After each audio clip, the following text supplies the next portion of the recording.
Welcome back to Priya's recipes. आज आपण बनवणार आहे तूर डाळीची एकदम टेस्टी अशी भाजी। चला तर मग रेसिपी पाहूयात। सगळ्यात अगोदर मी इथं कुकर घेतलेला आहे, त्यामध्ये मी स्वच्छ अशी धुवून घेतलेली डाळ टाकून घेतलेली आहे। त्यानंतर पाणी टाकलेलं आहे आणि एक अख्खा लसूण टाकलेला आहे, एक मोठा टोमॅटो आणि 2 हिरव्या मिरच्या टाकलेल्या आहेत। याच्या छान अशा आपल्याला शिट्ट्या करून घ्यायच्या आहेत 2 ते 3। तुम्ही बघू शकता डाळ छान अशी शिजलेली आहे। आता कढई घेतलेली आहे मी, कढईमध्ये 2 चमचे तेल टाकलेलं आहे, त्यामध्ये जिरी टाकली, थोडासा कढीपत्ता आणि लाल मिरची पावडर टाकलेली आहे।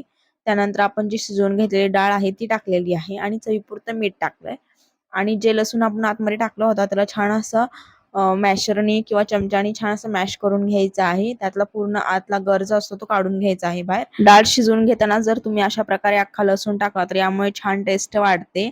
त्यानंतर टोमॅटो सुद्धा आपल्याला छान चम्मचने बारीक करून घ्यायचं आहे।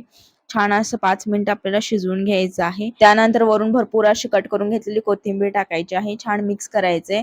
त्यानंतर तुम्ही ही डाळ इंद्रायणी राईस सोबत किंवा तुकडा तांदूळ सोबत नक्की ट्राय करा, खूप छान लागते। एकदम झटपट आणि कमी मसाल्यांमध्ये तयार होणारी ही डाळची रेसिपी तुम्हाला कशी वाटली कमेंट मध्ये नक्की सांगा आणि चॅनलला सबस्क्राइब करायला विसरू नका।